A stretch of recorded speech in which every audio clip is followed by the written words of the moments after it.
Welcome back. On Monday, with the stroke of a pen, President Joe Biden repealed a Trump-era policy that prevented transgender individuals from serving in the military.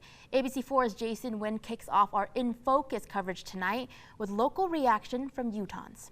Today, transgenders can finally serve openly, and I hope the policy stays in place this time. Tisha Olson spent 22 years as a proud Marine. She says the president's decision to lift the transgender ban is promising to the military's future. Now to see this finally opening, it means a lot to me, even though I served during the time that if I ever would have been outed, I would have lost everything. A study from the Palm Center last November found the transgender ban harmed military readiness by taking individuals out of units and shrinking the recruiting pool. The truth is, they believe that there's over 14,000 troops currently serving in the military that identify as transgender. Breeze Hannaford heads the Veterans Affairs Gender Identity Veteran Experience Program in Salt Lake. And the truth is, these individuals have been serving in the military since the military's inception. She says more than 50% of transgender people in the armed forces struggle with suicidal thoughts. Did you see suicides go up amongst our veterans during the last 4 years because of this? Yes, unfortunately, we did see a rise in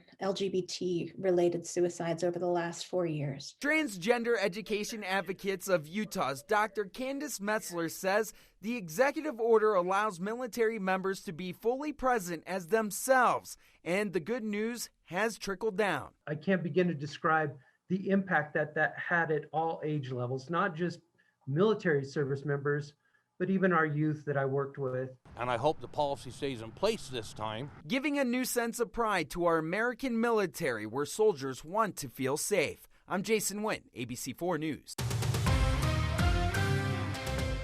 Transgender personnel, if qualified in every other way, can serve our government in the United States military. That was President Joe Biden on Monday, lifting the Pentagon's ban on transgender people serving in the military with just the stroke of a pen. The White House saying the president believes gender identity should not be a bar to military service.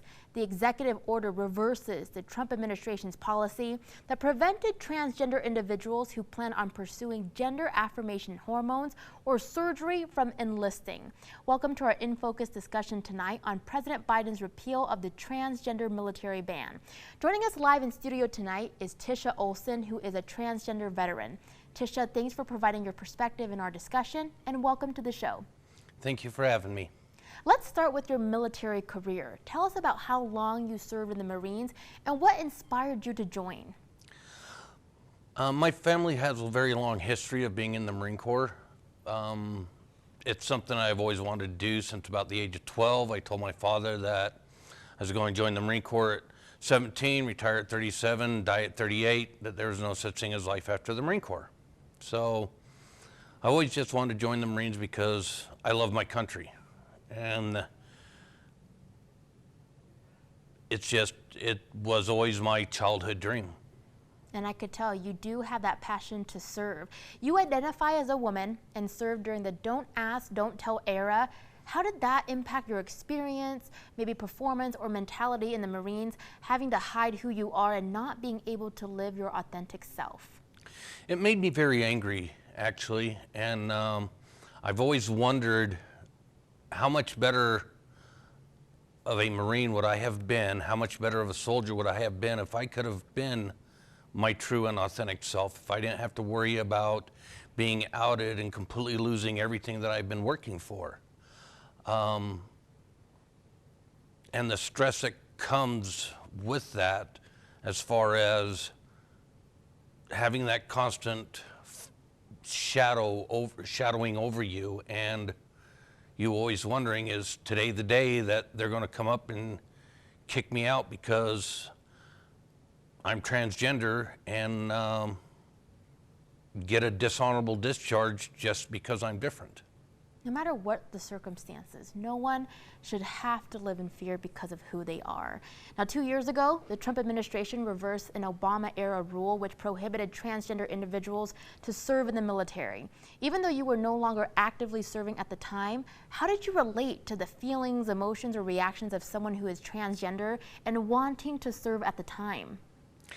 I was very upset, actually. I mean, less than 1% of the American population actually joined the military. And with that being in mind, when Trump put it back into place, those that had already started to come out and open themselves up and starting to make the change, it was slammed in their faces. And unfortunately, that's what I'm kind of concerned about today, is how long will this policy stay into effect? I want to see it stay. I want to see it stay into effect, because it doesn't matter race, color, creed, sexuality, or even gender. If you're able to serve, you're able to serve. So what was it like when you found out that one of the executive orders that President Biden was signing during his first week in office was one that would reverse the transgender military ban? I really thought it was awesome. It was a big step forward for the transgender community, and also just for the American population, period, because we're moving forward. We're not letting biases and fear dictate how we're going to protect our country. Transgenders have been here since the beginning.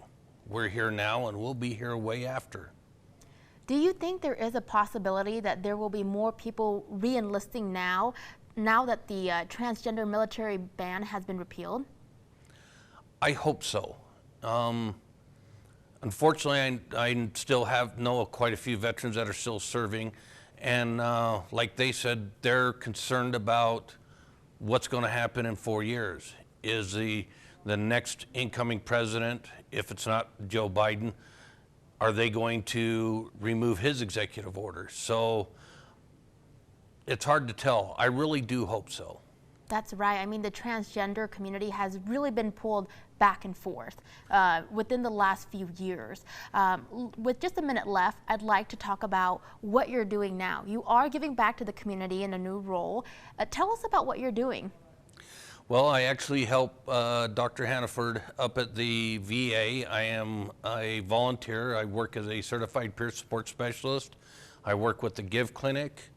I get involved a lot with TDOR, which is Transgender Day of Remembrance.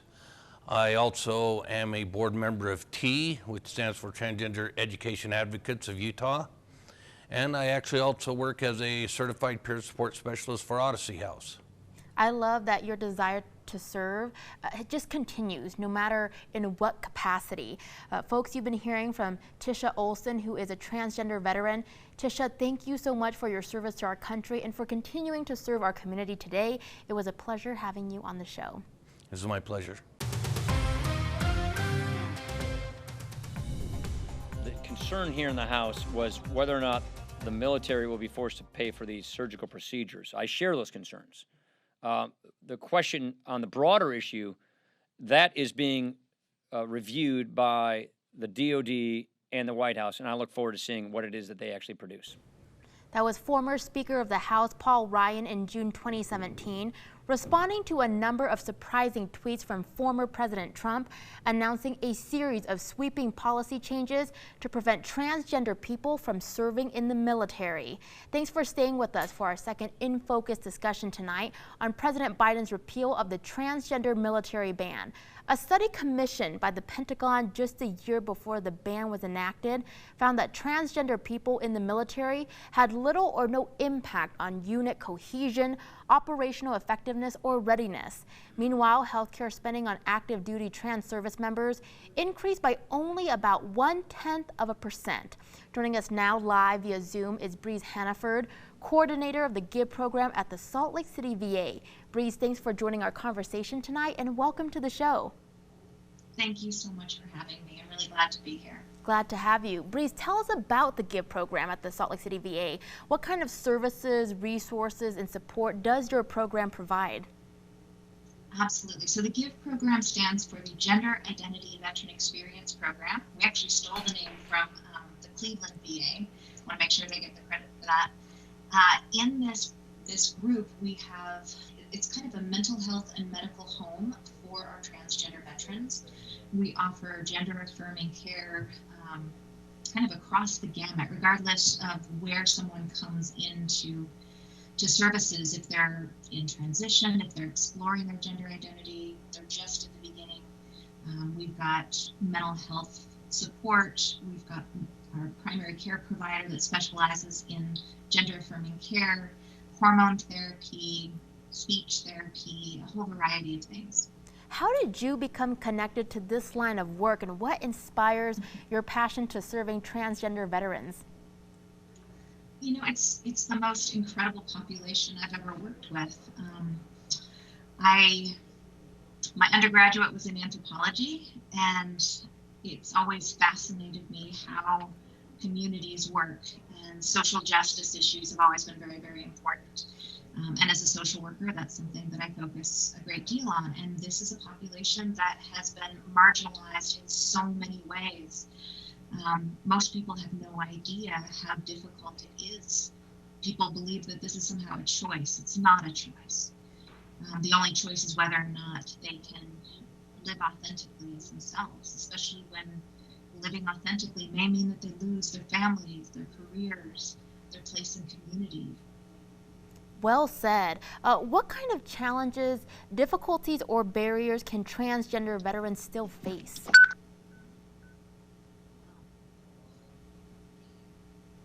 They continue to face incredible discrimination.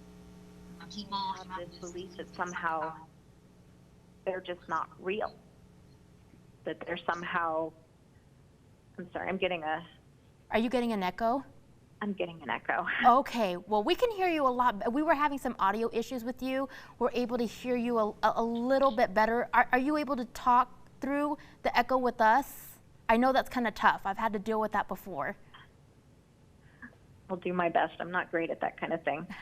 We're testing you today. We're challenging you today, Brooke. I'm cheering you on. You can do it. Thank you. Thanks. Okay, what was the question again? I apologize. You're fine. What kinds of challenges, barriers, or difficulties can transgender veterans still face? Getting misgendered on a regular basis. Having people make automatic assumptions of who they are, just seeing them walking down the street.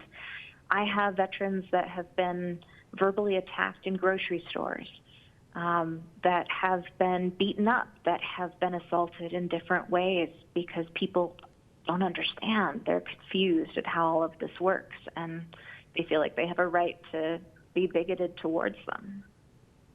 Do we have any data on how many American veterans and active members of the military are transgender, and how much more likely are they to experience suicidal thoughts compared to their cisgender counterparts? So this is one of the issues that we don't actually know how many transgender individuals there are because we haven't looked. We haven't asked those questions. This is the first year on the census that they've been included. Before the repeal of the transgender ban was put in place, it was believed that there were over 14,000 troops actively serving. And then as of 2013, there were at least 134,000 veterans receiving care through VA. So we know that there's a huge number of these individuals that have not come forward because it hasn't been safe.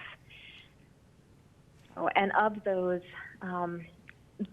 the rate for transgender suicide is 20 times higher than it is for the average veteran, which means it's even higher than for the average civilian. Those are staggering statistics. Breeze, some of our audio issues ate up some time in the segment. I do want to get to this question before we have to wrap. Will President Biden's repeal of the military ban change anything for the GIVE program? And what's your final message to the viewers who are watching tonight? I think that ultimately it's going to help us continue to change culture to create a more welcoming and supportive environment at the VA and in Salt Lake in general. And some of what I would want people to take home is just this idea that educate yourself. This is we're challenging ourselves to really reevaluate our attitudes and beliefs around race, we also need to be challenging ourselves to reevaluate our beliefs and attitudes around gender. All right, you've been hearing from Breeze Hannaford, coordinator of the GIVE program at the Salt Lake City VA. Breeze, you did awesome tonight. And you know, you gotta love Zoom. This is not the first time we've had technical difficulties on the show, but you powered through, you got through the echo. Thank you so much for sharing this information with us and helping us spread awareness about our transgender veterans. It was a pleasure to have you tonight. Thank you. It's been a very confusing issue for the military, and I think I'm doing the military a great favor. The president continues to exploit fear and bigotry, and the transgender military ban is just another example of his hateful policies. That was California Representative Gil Cisneros back in April 2019, responding to the Trump administration's policy that required those wishing to join the military to adhere to the standards associated with their biological sex. This was a reversal of an Obama administration policy back in June 2016. Welcome to our third and final In Focus discussion tonight on President Biden's repeal of the Transgender Military Ban. There's been a lot of back and forth in the past 4.5 years for our transgender military community. Joining us live in studio now is Dr. Candace Metzler, Executive Director, and Becca Green, Board Chair for the Transgender Education Advocates of Utah. Dr. Metzler and Becca, thank you both for being here tonight and participating in our conversation. Thank you for having me. Yeah, thank you for having us. Becca, the Trump administration reversed several key policies revolving around health care, bathroom use, and military service for transgender individuals in the past 4 years. As advocates, were there ever days that you may have felt hopeless or that you were losing momentum in the fight for equality? It's definitely significantly more exhausting in the kind of environment we had over the last 4 years. Trans people are at a greater risk for being, homeless or needing expensive medical care, and when these things are taken away from them, it puts an incredible amount of stress on them. And then on top of that, you have a president who is not just allowing, but in some ways egging on vitriolic attacks against people like us. And so you're not only navigating these, this discrimination in an immediate way, but you're also dealing with it on such a broad and continuous spectrum. It's just exhausting being the political football. Now, Dr. Metzler, as a mental health worker, what are some of the most predominant things that you work on with your clients who are transgender? So I think it depends on the age. When we're talking about younger folks, a lot of times isolation and self-esteem issues are things that often need attention. Depression and anxiety across the board is something that you see often with individuals who identify as transgender, but we talk about gender diversity across the board and people who are questioning. Just getting people out of isolation and out into the real world can sometimes be one of the biggest challenges. Becca, food for thought for our viewers at home. If someone knows or has a loved one who they believe is discriminatory or has hate, fear for transgender individuals, how should they approach that situation or conversation? It's important to keep yourself safe, so you should always be mindful of that and when you choose to engage with someone who's being hateful. But on top of that, in coming out, one of the things I hear most from people is that I used to be afraid or I used to hate trans people, and then I met you and I realized, oh, it's my neighbor Becca. And so I think if you have someone like that in your life who's being hateful, remember that they're coming from a place of ignorance, like they don't understand that we're just their neighbors. And I think sometimes just being like, hey, I know someone who's transgender, or I know the people in that community, and you're spreading some really dangerous lies about them, and just take a moment to share, some of that truth to counterbalance what they've been hearing everywhere else. Great tips. Dr. Metzler, loaded question. What do you believe are some of the misconceptions, stigmas, or ignorances that contribute to the discrimination, hate, and fear for transgender individuals? And what are some approaches that we can take to overcome that?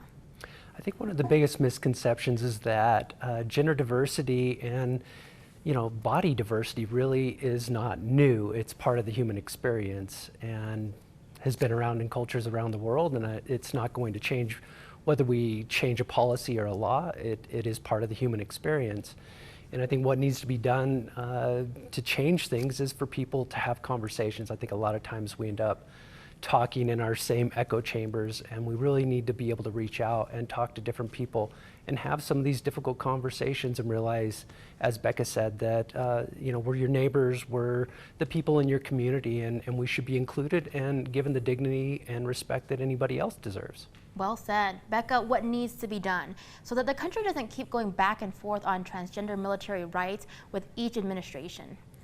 Obviously we're very excited that President Biden has signed this executive order, but a lot of times when something is done that way, it can be undone by a future president. So we would hope to see the legislature, on the state and federal level step up and enshrine protections for trans people.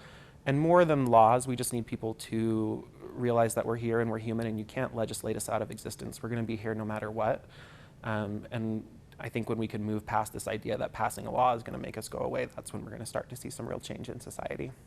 All right, about 30 seconds left. Dr. Metzler, what's next in the fight for transgender rights? What are issues we still need to tackle at the state and federal level? I think one of the biggest things that we need to fight is the incredible violence that is taking place against transgender people of color across the board. I think you look at the systemic nature of things that are affecting our transgender individuals of color. It is across the board just kind of breathtaking to see how devastating a lot of the violence and the systemic discrimination is. And I think that is really where the fight needs to go. And I think inclusion on all levels is a good place to start. What an insightful conversation. You've been hearing from Dr. Candace Metzler, Executive Director, and Becca Green, Board Chair for the Transgender Education Advocates of Utah. Thank you both for being here tonight and allowing us to help raise awareness for our local transgender community. Thank you for having us, Rosie.